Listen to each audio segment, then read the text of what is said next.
Yahweh Ba'Hashem, Yahweh Shai Ba'Hashem, Rakakadash. Double honors to the apostles and elders of Great Millstone, where I learned this truth from. Peace and salutations to the brothers on down, teaching and pushing this word of truth, this gospel, good news across the four corners of the earth. And also greetings to the few sisters that tune into these video epistles. Call this lesson Jacob's Spiritual Powers. I just woke up with this thought going through my mind, and I thought I'd just jot down exactly how it came to me just prior to waking up. I'm not going to go to any of these scriptures. It's going to be a brief lesson, mostly taken from Genesis 25 and 27. As we're approaching some perilous times. So this would be by way of exhortation to brothers and few sisters. See, we call the lesson Jacob's Spiritual Powers. In the womb,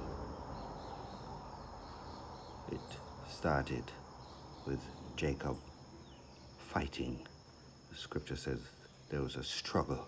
When we look up that word struggle, it was no normal fight. It was a real tug of war going on between this righteous and the wicked seed. Right from the start, Jacob was fighting. Later on, dealing with his uncle, who was not dealing fairly with him. He ended up doubling. I think he spent 20 years instead of 7 working for the uncle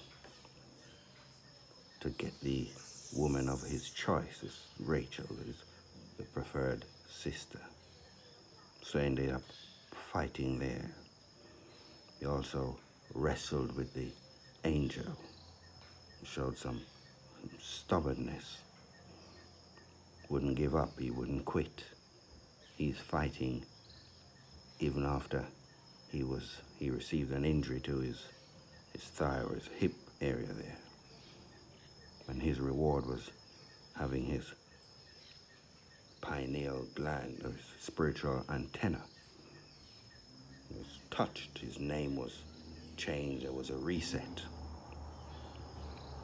from Jacob to Israel, Yasharallah in the Hebrew.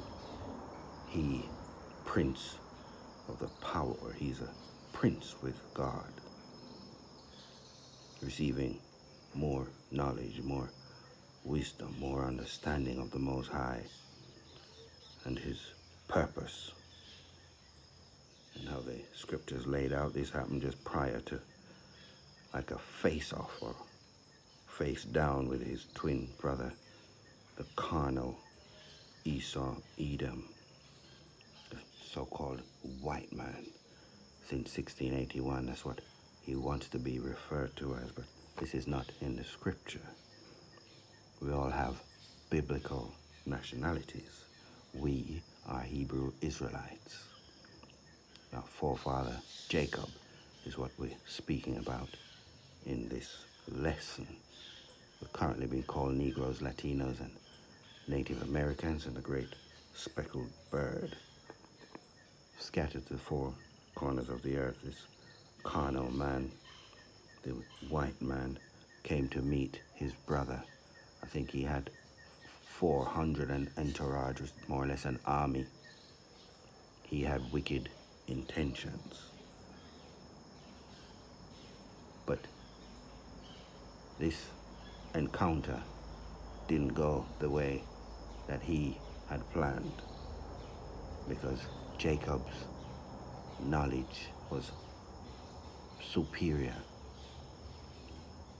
Scripture tells us that his mother went to inquire about this fighting that was taking place in the womb. And she was told that 2 nations will be separated from the womb, and one will be stronger than the other.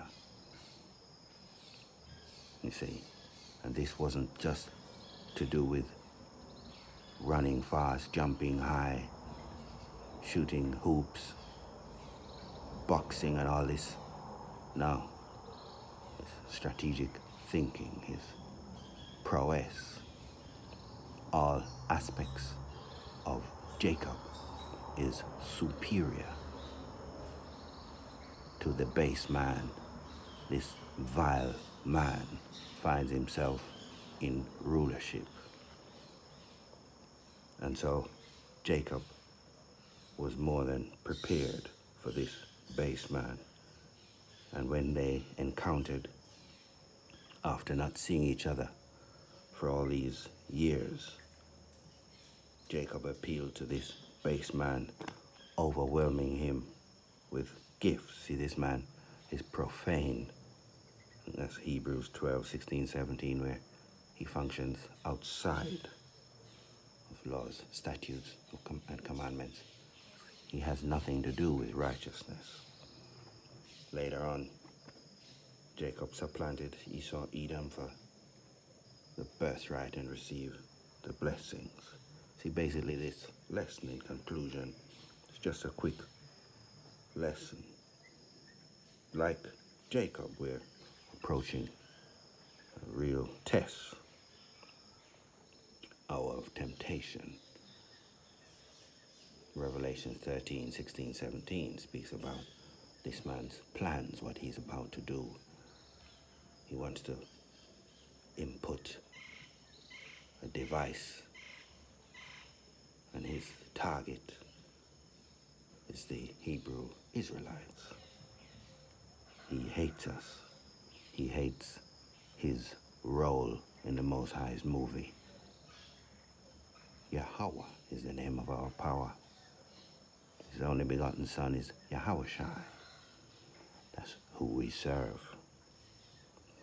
And when the Edomite, the so-called white man, sees us, he hates the Most High.